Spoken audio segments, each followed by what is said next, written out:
Oh, hey guys. Welcome to episode 2 of Up to You with your boy. Um, Episode 1 came out this week. Did it do well? No, it didn't.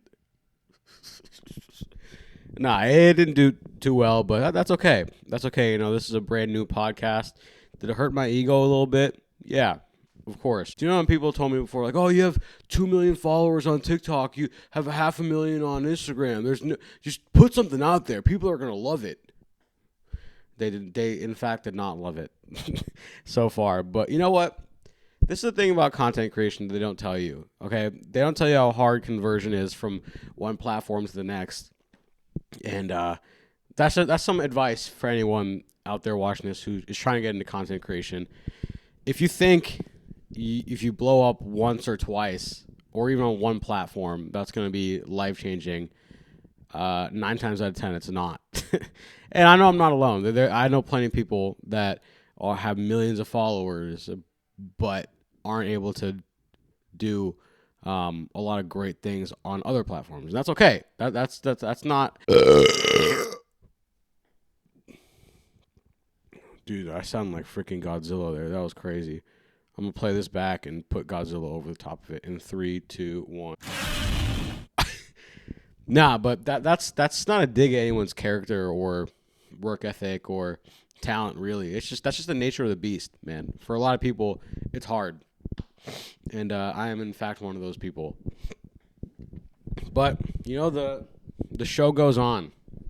We keep it going, and we're on to the next episode, and I'm excited. So thank you guys for tuning in. I hope you guys are excited because it's the Super Bowl. The Super Bowl week. The Super Bowl is in 3 days. It's Thursday today, me recording this. Super Bowl Sunday is in 3 days. And I'm actually not that stoked. This is probably the least excited I've ever been for a Super Bowl in my life. I'm a diehard football fan.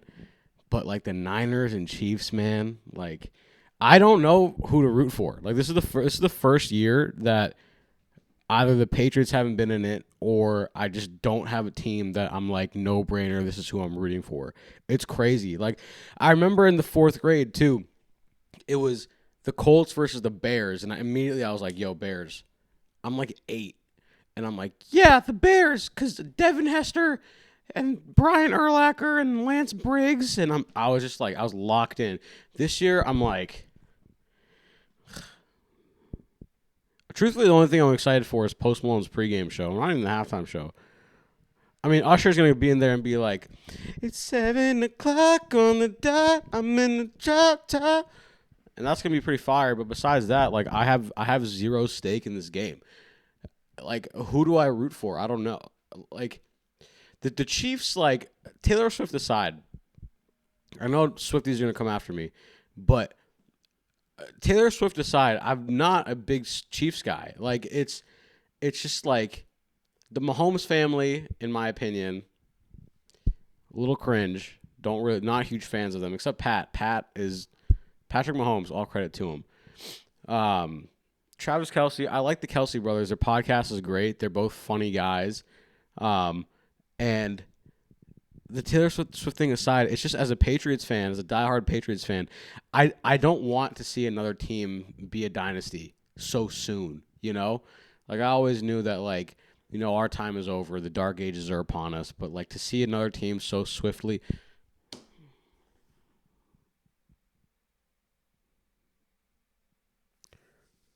I don't know if I should be proud of or ashamed of that pun right there and thinking of it so quickly. Because that, like, crazy. So, point I'm trying to make is I don't want to see another team do so well as a franchise so soon. It's a little bit of a shot to my pride. And their fan base is, like, a bit obnoxious. But by that same token, Niners fan base is extremely obnoxious. Like, it's bang, bang, Niner gang. Would you like a cookie? Huh? Like, I just don't. Neither fan bases to me are redeemable in any way. Neither of them have really a great story to them, except like Brock Purdy. Like, that's cool, but like, I don't know. It's the same thing again. As selfishly as a Patriots fan, it's like seeing the quarterback who nobody expected anything from. That's like Tom Brady, when he won his first Super Bowl or went to his first Super Bowl. So like selfishly, I can't root for that because I already have my storyline for that. But for the Chiefs, it's like they're the franchise that's supposed to be the next dynasty, and it's like I don't want to see that either. The Niners, I mean, they're a legendary organization. Their defense is awesome. I do like Kittle and Christian McCaffrey. I was watching a Christian McCaffrey video the other day on YouTube. It was like this production company wanted to do a video on him and his workout regimen and his lifestyle, and it's pretty hardcore. Like, he goes hard, and he has a lot of wisdom. So I think McCaffrey is a very charismatic guy. I like his outlook on life and attacking each day. He's very inspirational. So I think after this long discussion, I'm gonna lean more towards the Niners because of Christian McCaffrey. Because his career before he was a 49er was pretty tragic, to be honest. Like, a generational talent, like so many records and like success and the burps, man. And like, you want to see a guy like that do well. But like, for the Niners, it's like, either way, let's just hope for a good game. Ideally, I'd like the game to end in a tie, the first tie in Super Bowl history. But I don't know, bro. It's like everyone's talking about, like, is Travis gonna propose to Taylor if they win? And like, cool, but I don't know, bro. Enough about the Super Bowl. Hopefully the commercials will be good. Hopefully it's a good game, and to whichever team wins, good for you. Well, maybe I don't want the Chiefs to win, because what the heck is in Kansas City besides the Chiefs? They have nothing. I mean, that was the reason I wanted to root for the Lions. I mean, like, Detroit is like the most underdog city, and like seeing them go through what they went through as a fan base, getting that far was, man, why did the Lions have to blow it? Why? I was really rooting for them. I was really like, yo, I want you guys to win. I'm 100% behind your back, as if they care what I have to say about it. But I don't know, man. Fingers crossed. All right, let's get into this week's topics. We got some dare I say juicy topics. Some responses you guys some responses you guys gave this week were pretty heavy, and I, for one, am extremely excited to dive into it. So let's dive into it. Okay, the first response I got was, I think my boyfriend has lost feelings. A lot of drifting. I'm not sure what to do. That's tough. I mean, you think your boyfriend lost feelings for you, and you guys are drifting apart. I mean, that's like, I don't know, maybe this is it for you guys. And that's not a bad thing. Like, that's, some things just like aren't meant to last forever. Right? Just like the Patriots dynasty I was just talking about. Like, if that's relationships, right? They're not going to always last forever. And sometimes it just doesn't work out. And that's just the nature of the beast. But one thing you can try to do is you can talk. I mean, like, communication is the biggest thing, the most important thing in relationships.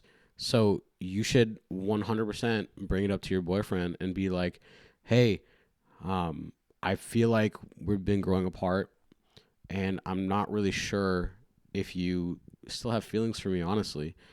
And you don't know, maybe he still loves you, still likes you, but like, it's just going through some stuff, and it's just having a hard time showing it.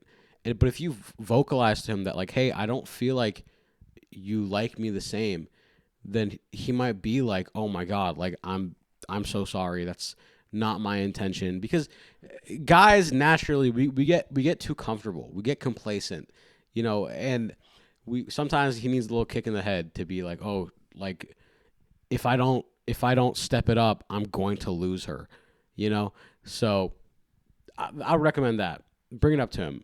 And on the other hand, if he says, like, confirms your doubts, like, yeah, I don't know. Like, I just feel like, we're not the same. We're drifting apart. Like, I just don't feel the same way I did before. That's obviously that's gonna hurt. That's a tough pill to swallow, but at least you'll know, and you guys can go your separate ways and, you know, move on with your lives and not waste any more time with each other. And, you can spend that time to improve yourself.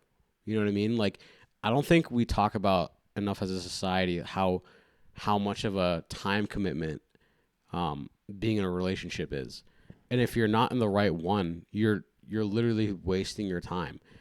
And that time can be used towards so many other things. Like you can use that to your own self growth, to spending time with your friends and family, um, actually finding someone who's right for you. So it's not necessarily a bad thing. I know that's obviously easier said than done to like see it that way. I mean, this is someone you've been emotionally attached to for quite some time. It sounds like so. That's no easy feat.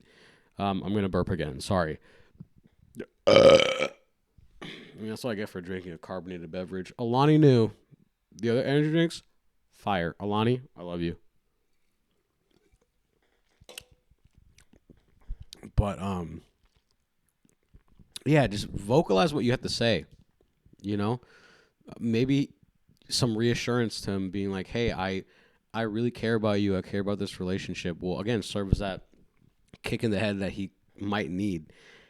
And then that can lead to more conversation about reflecting on your relationship, maybe identifying if there's any underlying causes that is like being detrimental towards your relationship. Like maybe you guys aren't spending enough quality time together, and maybe you guys aren't um, going out on dates enough. Maybe you guys aren't being out social together enough, and that's like paying a toll on your relationship. And that kind of brings me to my next point too, is that what could help is like spend some more quality time together. I mean, like I know like in 2024, whether if you're like a college student or um like in your 20s and you're working full time, after a long day of work, you just want to go home and like sit on the couch and just watch Netflix, right? And just turn your brain off and be a potato. I 100%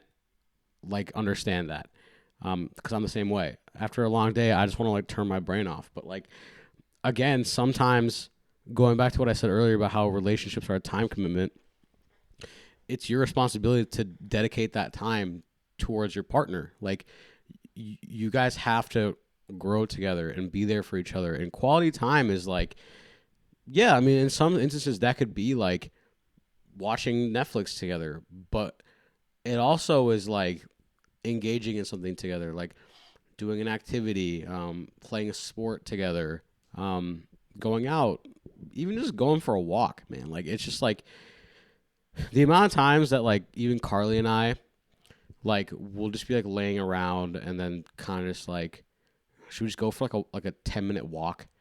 And that 10-minute walk is just like it's so refreshing. Like you feel so much closer to your partner just by doing something engaging like that. So I would recommend some quality time like that. Maybe make some plans with your friends. I mean, Carly and I, we also love to like rope our friends into things. Like we're literally for Valentine's Day, we're going to Mexico the following weekend. And we were kind of like, do we want to go by ourselves or should we invite some friends?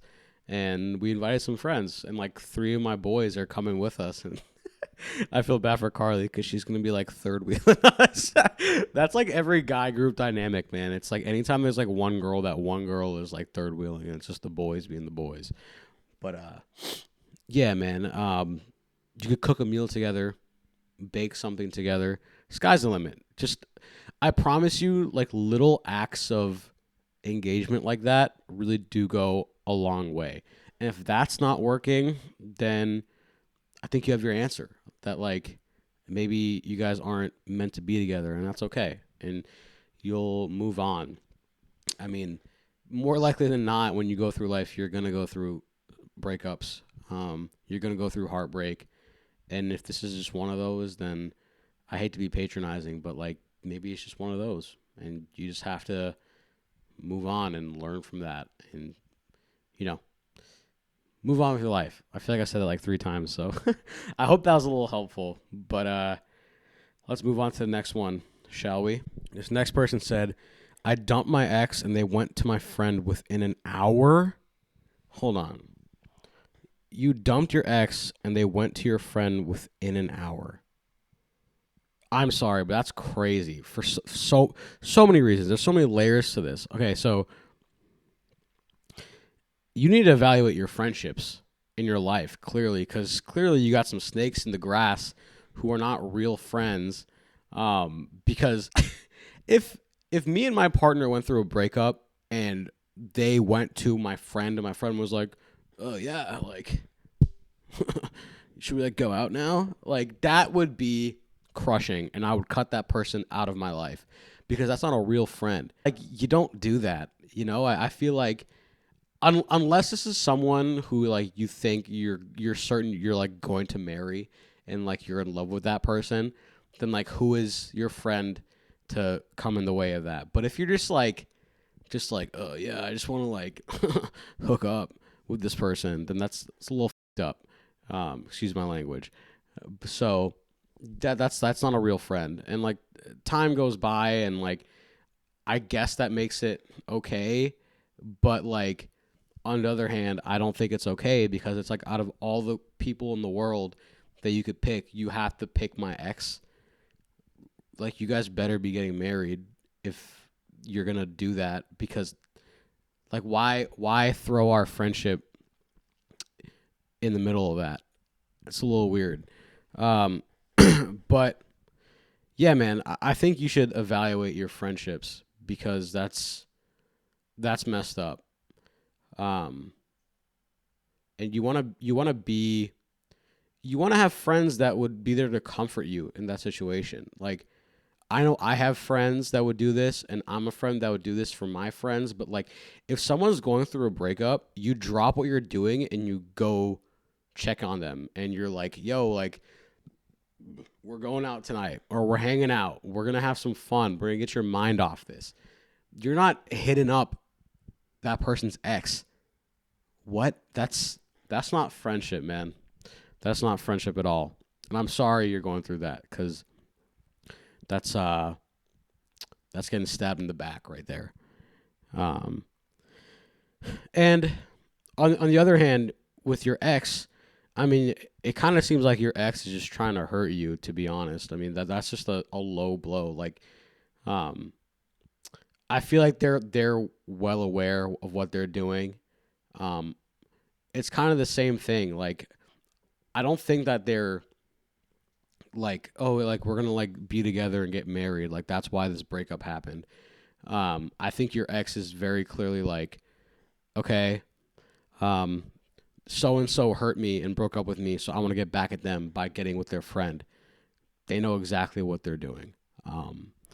And I think that's just further proof that you guys don't belong together, because I'm gonna give you the benefit of I'm gonna give whoa, I'm gonna give you the benefit of the of oh my god, I can't speak.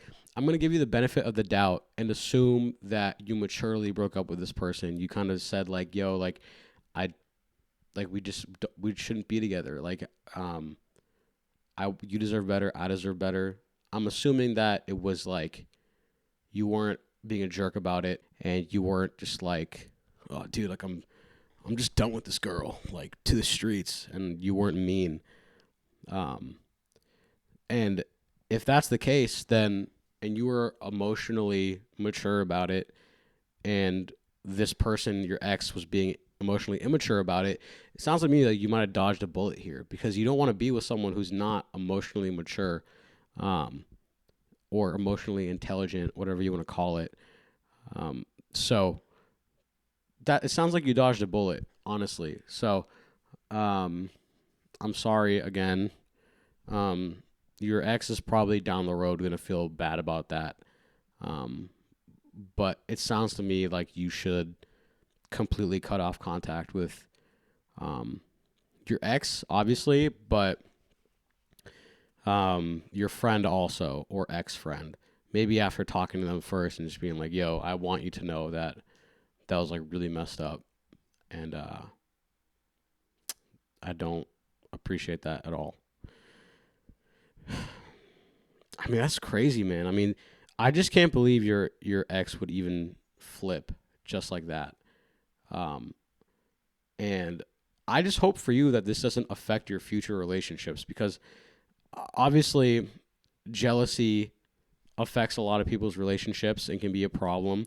And I just hope for your benefit that this doesn't be like a recurring thing. I really hope for you that with your future relationships, if you see your girlfriend talking to a guy who's like a friend and is attractive, that doesn't make you jealous because like of what happened here with your friend.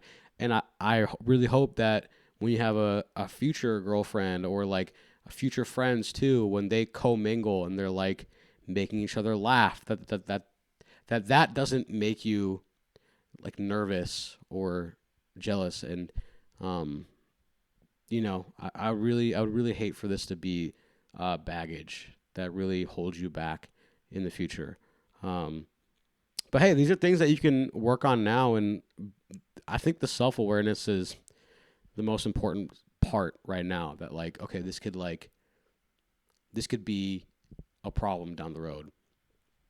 Because I mean, I'm gonna be honest too. Like, I feel like there were so many things that have happened to me in my life that like, yeah, like I got through it, and I just kind of like shrugged my shoulders and moved on. But like, I wish in hindsight that as I was shrugging my shoulders, was kind of like, wait, this could give me some trust issues down the road, or make me more anxious or paranoid, or in my head about certain things.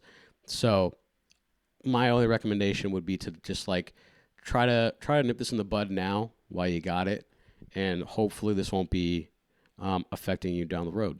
The next response was uh, having a life crisis in your 20s. Okay, so I totally feel this. I feel like everyone I know in their 20s right now is kind of having a bit of a crisis. Um, I mean, for example, with the job market right now, dude, I posted about this on my Instagram story, but like I'm not even like exaggerating. But since I graduated with my master's in computer science the first week of December, I'm pretty sure I've submitted.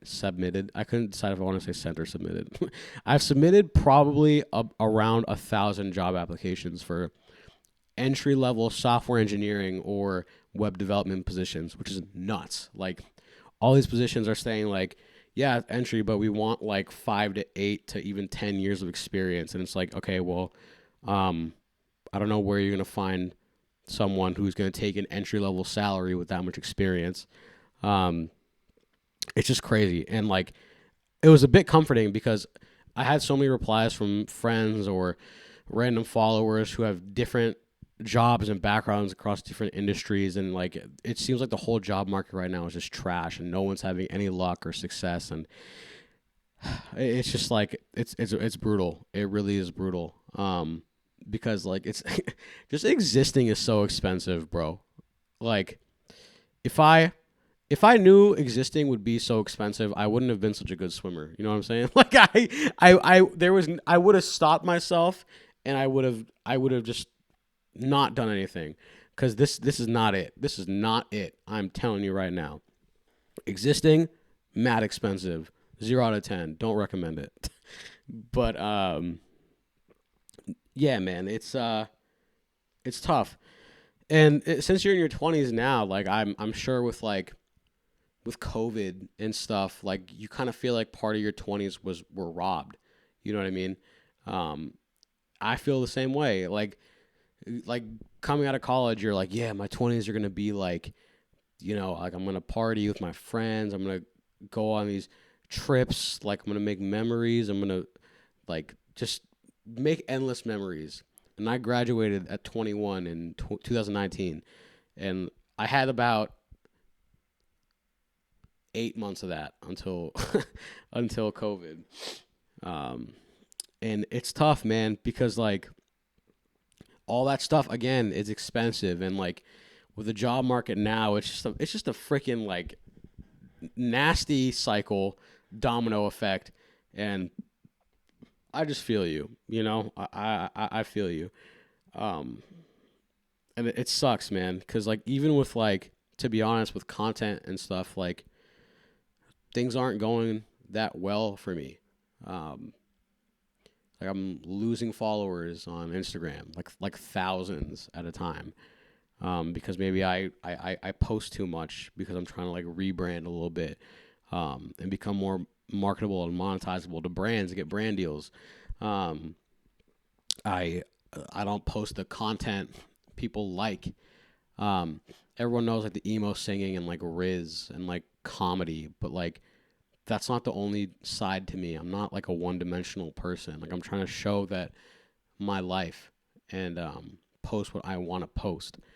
And for it to backfire like that sucks by any means. I mean, it's kind of like what I was saying at the beginning of this episode, saying like, yo, episode one it did pretty poorly. That sucks. Because like I don't know, man. Like I can't shake the feeling that like I have like lightning in a bottle right now. Like I have an audience. Like I have the opportunity to do something great with that. And if I don't, then that feels like a wasted opportunity. And I wasted a like a my chance, and like, and that's hard. Um and that just makes you feel bad. Sorry, I'm getting a little emotional because like I feel you, like working so hard in your 20s, um and doing your absolute best, because I'm a believer that everyone is doing their absolute best at all times with whatever it is they're trying to do. And for you to feel like you're in a crisis right now, I feel that 100% because I too feel like I'm in a bit of a crisis. Um, but I mean, hey, I'm sure you have a good support system like I do, like friends and family who love you so much for you. Um, I'm lucky that my girlfriend is my absolute rock, and she rocks, pun intended. And um, I can go to her about anything. I can cry about anything, and she'll always have my back and pick me up when I'm down. Um, and you know, I'm one thing I'm trying to do to help myself is set goals for myself, set um, aspirations, and attainable ones at that, because that's important. And enjoy your life and go out and do what you want to do and do what makes you happy. Spend time, quality time with people, make memories, and I don't know, man. Like someday, before you know it, because I have this belief too in it that it, the crisis will end, it will all subside, and you're gonna look back and be thankful for how strong you were during that time, and not letting it ruin your life, and using it as motivation, and feeling like if I can get through that, I can get through anything. So you can do it. All right, I believe in you. I read this like quote the other day that was like strong winds always push against an airplane, but like no matter what, it still takes off. And I know that sounds like a little corny or maybe a little like dumb, but it's true. I mean, no matter how much life like pushes against you, you can still take off and live your life, and crush it. So I believe in you, all right? And I believe in myself. And I think in a weird therapeutic way, I need to say that out loud. So thank you for this submission. It hit me a lot more than I thought it was going to, and I appreciate you for doing that for me. Thank you. Last response. I might have a crush on this one dude, but I have a boyfriend. What do I do? Well, you gotta stop wasting your time, wasting your boyfriend's time, and end it. For real. You are just wasting each other's time. I mean, if you clearly don't like your boyfriend enough to want to not think about other people like that, and you're you deserve better than that. Your boyfriend deserves better than that. And like I was saying earlier, man, like time is a precious thing, and you it would be a shame for you guys to both waste it on each other, and down the road maybe regret it and feel resentful. I'm not necessarily saying break up with your boyfriend for this other guy, because I think that's a little unhealthy and chaotic. But unless you really see yourself having a future with this guy crush you have, um, but also like maybe reflect on your current relationship with your boyfriend. Um, Maybe you're just like forgetting all the wonderful things that you and your boyfriend have that this crush, quote unquote, can't provide for you. Maybe you're just like physically attracted to this new guy, um, and but deep down you know that he could never replace what you already have. And if that's the case, then kick yourself in the head and wake up and realize what you have, and spend some quality time with your boyfriend and continue to grow together and build a healthy relationship. But on the other hand, if you don't really see yourself having a future with your boyfriend, and you really have a big crush on this other guy and might even like him more than your boyfriend, then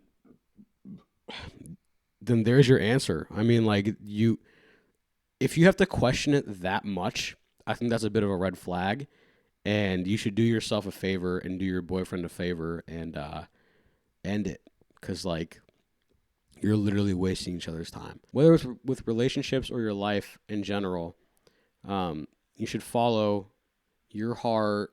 I know it sounds so freaking cliche and cheesy, but do what you want. Who cares what I think? Like what I said, I'm not trying to put you in a box. I'm not trying to tell you what you can and can't do. You should do what you want to do, because it's your life.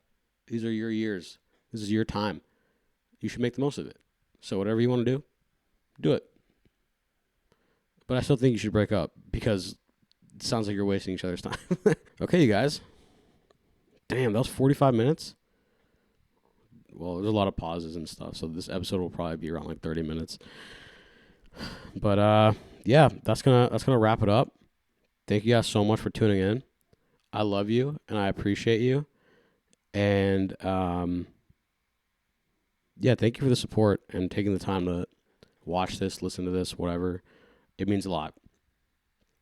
And I hope you guys have fun watching the Super Bowl, because I probably won't. All right. I will see you guys next time, yeah? All right. Peace.